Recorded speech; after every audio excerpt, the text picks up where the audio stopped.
So you want to become smart. In most of the world, you're told that it takes 12 years of school, plus 4 years of college, plus 6 years of graduate school to become smart. But what you actually become is homeless. That's not even a joke. But on the bright side, when you make a Reddit post about how you can't get a job, you can do it in perfect English. If you haven't guessed by the title, becoming smart is actually very easy. Even if you think your genetics make you dumb, if you compare yourself to every other animal, you're actually pretty overpowered. When people like you and me say we want to get smarter, it means a bunch of things. We want to learn useful skills, ideally skills that make money. We want to be good at solving problems, hopefully for money. We want to get better grades and learn difficult subjects to make more money and also to flex on people.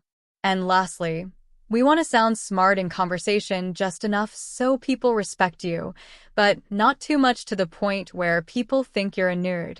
The problem is, most advice on the internet is so vague and philosophical that even if it works, the only people who could actually follow it are Oprah and Socrates. And if you instead look for specific advice that you can actually try right now, this is what you get. Eat blueberries 'cause they're brain food. Drink black coffee. Exercise, sleep more, take IQ tests, listen to classical music. These things sound good, but at some point, you have to, actually learn stuff.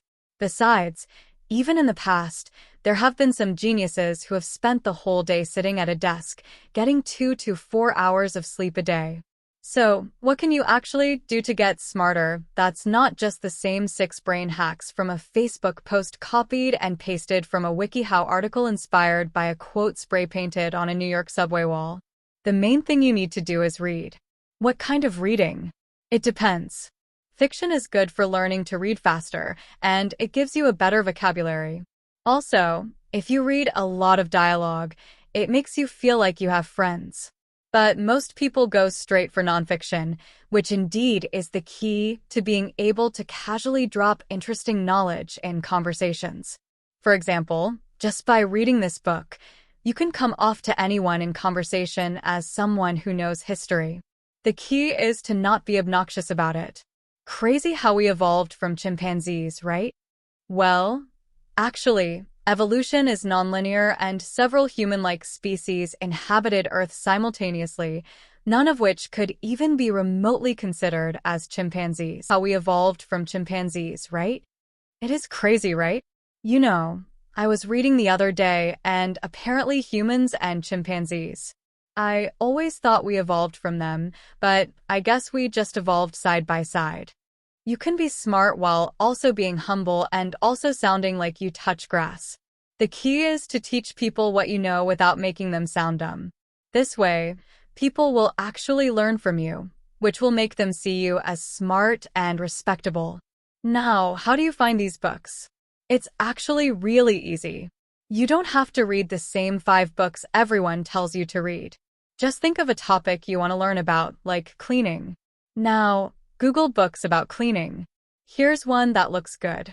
Usually, these books cost money, but if your finger slips, you might accidentally end up on this website. And you might accidentally search for the title of the book and, by chance, click on the first link and, oh no, accidentally downloaded a file and opened it with the appropriate ebook viewer. Well, now that you have the book, you'll also find that not only can you pick out interesting tidbits to use in conversations, but you can also learn many useful skills. There are 10 things you should know before you learn a skill. 1. Unless you practice the skill, your brain will think it's useless and forget it. 2. You only have to know 20% of the knowledge to master 80% of the skill. So, I guess we could just move on. This is called the learning curve. It's a graph of how good you get at a skill over time. As you can see, just by practicing a little bit, you can make a lot of progress in the beginning. But you have to practice. No one ever learned how to tie a tie by watching how to tie a tie. You only learn how to tie a tie by watching how to tie a tie while tying a tie. The same applies to reading. Books only make you smart if you give your brain a reason to remember the stuff in the book. So once you read the chapter on cleaning a bedroom, go ahead and clean a bedroom. Doesn't even have to be your bedroom. Just clean one, and now you'll never forget it. But let's just imagine that's something that you can't practice right now. Like, imagine you're reading a book about cars, and then you see this diagram of how to jumpstart a dead car with a good car. Ideally, you'll read about it and then go practice it. But not everyone has two cars lying around to practice on. But you can still practice it by just imagining. Imagine the moment where you'll need to know how to jumpstart a car. Put yourself in the situation. Find a video and pretend that's your car. By imagining the whole process from start to finish, you just convinced your brain that you used all that information and now you'll remember it. Meanwhile, the person who just looked at the diagram and tried to memorize it still won't know what to do if they ever had to jumpstart a car. This is how you get smart. Use everything you learn. And if you can imagine yourself in the moment where it'll be useful, this is basically how the entire school system works. You learn a piece of information, and because it'll be like 15 years before you actually use it, your teacher creates an imaginary situation where that information is useful. That is a test, an exam, that has questions on that exact piece of information. And if you get it wrong, you fail. Or in South Korea, you get prison time. Just kidding, that's only if you cheat. This is usually enough to make your brain at least attempt to remember the information. The only problem is, once the test is over, your brain says it's not useful anymore and you forget it.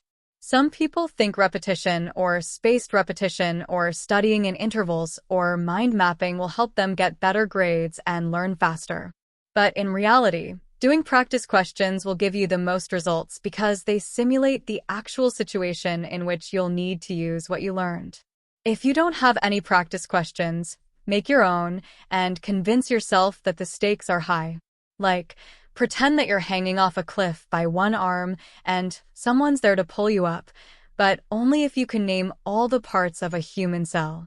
Learning information and making it seem useful to your brain is all you need to get smart. And this is why textbooks are the S-tier format for becoming smart as fast as possible. There's no fluff, no hand-holding, no distractions, just pure information and a bunch of practice questions. And if you can't solve them, you have to flip all the way to page XXX in the appendix to get help. Textbooks aren't for the casual learner because it's not as fun as watching a YouTube video on the topic and forgetting it all an hour later. But if you're ever up to the challenge, there is a website you might accidentally end up on where you could accidentally download free textbooks on any subject you want. But before you do that, I'm collecting donations in the form of subscribes to fund the next video.